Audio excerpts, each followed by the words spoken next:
Hola Camilo, ¿tú crees que el COVID-19 se volvió una tendencia de mercadeo? Es decir, es como nuestra tercera guerra mundial, o sea, como la guerra mundial que nos tocó vivir, que generó unas transformaciones sociales, económicas, políticas, culturales, y que hizo que las personas empezaran a consumir de una forma diferente. Digamos, pasada la Segunda Guerra Mundial, digamos que supimos cuándo empezó y cuándo terminó, pero sus efectos duraron mucho tiempo.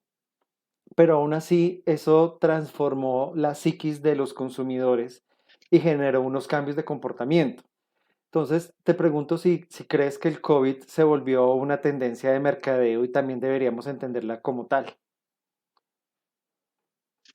Hola Frank, claro que sí, absolutamente, estoy absolutamente de acuerdo con esa postura. Además, ¿qué hay más viral que el COVID en este momento? Y tú sabes que el marketing ahora también se mide mucho por esa viralidad, ¿no? Sí, Tenemos que ser virales en sí. todos nuestros contenidos, en todas nuestras acciones. Y efectivamente, considero que este hecho puntual, esta coyuntura que estamos viviendo en este momento, nos va a permitir, de hecho ya está generando muchísimos cambios impresionantes alrededor del mundo. También digamos que lo podemos también no solamente comparar con la Primera Guerra Mundial, como lo que tú mencionas, o con la Segunda, eh, sino por ejemplo también con otros hechos pandémicos que sucedieron en su momento, que también tuvieron grandes impactos, como la peste negra, que en su momento también significó el cambio, un cambio social y también económico en términos de lo que era el feudalismo en su momento, Ujú. más que todo en la parte de Asia. Entonces, creo que este hecho coyuntural también va a traer muchísimos cambios adicionales, no solamente a nivel económico, sino a nivel de la gestión de las empresas, de los hábitos de cada una de las personas, Sí. tanto comportamentales como a nivel de, de consumo como tal. Entonces, estoy absolutamente de acuerdo con esa postura, más allá de obviamente lo trágico que es como tal el suceso, ¿no? Sí, pero entonces ahí viene una cosa interesante y es que, o sea, podemos dar por, digamos, enterrada esa generación pre-COVID, es decir, digamos, la Segunda Guerra Mundial nos trajo los baby boomers, ¿no? Entonces el COVID-19 nos trae una nueva generación de consumidores.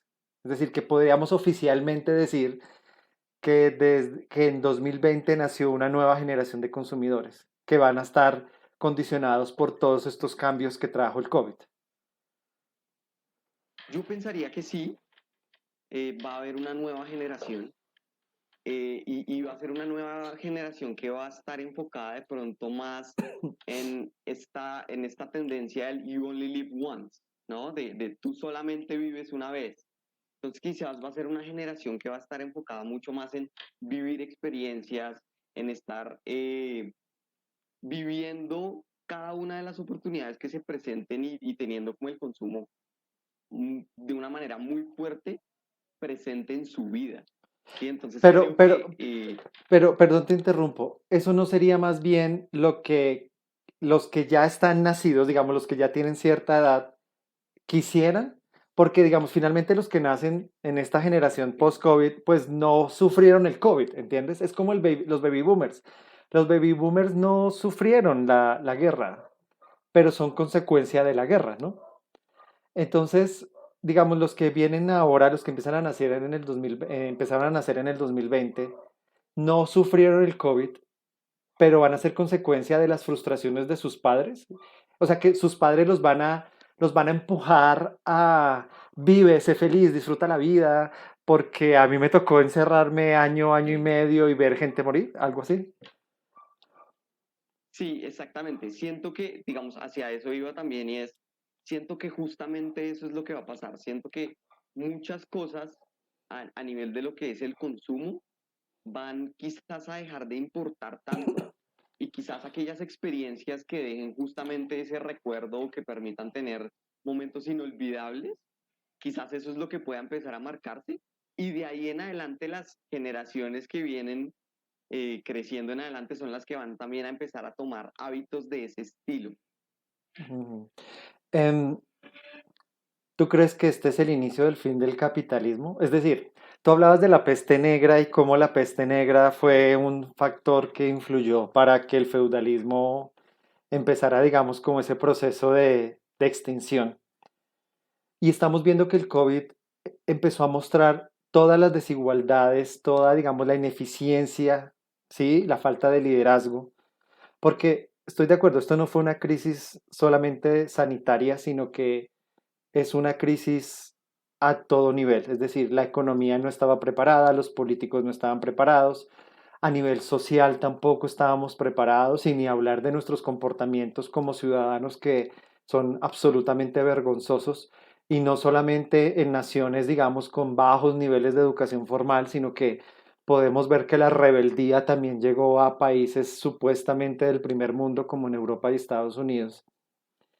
Y entonces uno podría llegar a decir que todas estas transformaciones pueden llevar a un modelo económico distinto, que obviamente que no va a aparecer de forma de inmediato, pero ¿crees que hacia allá vamos?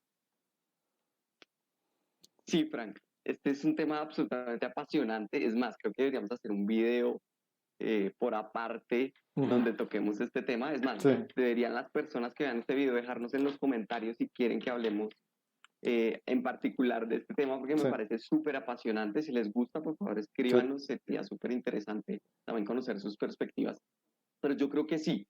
Yo creo que efectivamente el capitalismo mostró, y no solamente mostró, sino que agrandó muchas brechas a nivel de desigualdad, Ujú, generó muchísimo desempleo y eso también causó que las grandes riquezas se concentraran mucho más en pocas manos, que era un ujú, fenómeno que ya venía sucediendo a lo largo ujú, de este siglo, pero generó mucho más eso. Entonces creo que también en grandes sociedades, por ejemplo en Holanda, se está hablando de un modelo económico que es basado en una economía que se conoce como economía de dona, y esa dona lo que permite es que bajo ese círculo que corresponde a una dona con sus dos límites, ujú, podamos tener unos límites básicos de calidad de vida para las personas y que el límite exterior de esa dona sean todos esos límites que no podemos sobrepasar como seres humanos en términos de explotación de recursos, de explotación de personas a nivel laboral y ujú. todo este tipo de cosas. Entonces, también me gustaría dejar claro que la eliminación del capitalismo no eventualmente significaría una eliminación del mercado, ni de las transacciones, ni del dinero. Creo que nada que ver con eso. Por el contrario, es algo fundamental. Pero sí creo que existe una tendencia muy importante a cambios sustanciales en modelos económicos, pero digamos que también por la coyuntura, digamos, por la forma como está estructurada la sociedad latinoamericana y bueno, por ejemplo, una sociedad africana o asiática en gran parte, pues esto va a llegar con el tiempo. Ya hemos visto como algunos países están enfocándose en esos cambios, pero más que todo en Europa, países nórdicos y demás, pero acá va a llegar con un poquito de retraso, teniendo en cuenta que estos son países que tienen un desarrollo mucho más avanzado y políticas de bienestar mucho más avanzadas. Sí, mira que como para ir cerrando la discusión, yo recuerdo mucho cuando a mis estudiantes les preguntaba cómo les había afectado los atentados del 11 de septiembre. Y les decía, levanten la mano quienes fueron afectados por los atentados del 11 de septiembre. Pues nadie levantaba la mano porque pues decía, yo no estaba en Nueva York, ni un familiar mío murió. Y luego les pregunto, ¿ustedes han viajado en avión? ¿Han tenido que viajar en avión después del 11 de septiembre? Y varios levantaban la mano. Y yo decía, ¿cómo van a decir que no los ha afectado el 11 de septiembre? Entonces, creer que el COVID es simplemente un asunto que se soluciona con la vacuna y que una vez estemos vacunados y la pandemia esté controlada, digamos, los efectos o los perjuicios o beneficios que traiga el COVID fueron solucionados es una gran mentira. Es decir, yo creo que esto apenas empieza, apenas empezamos a ver las consecuencias de todo lo que vivimos. Pero bueno, como tú dices, eso será un próximo video porque se nos ha acabado el tiempo. Entonces, pues nada, queda el tema en punta. Chao, Camilo. Chao, Fernando. Muchas gracias Bueno, por la invitación. chao.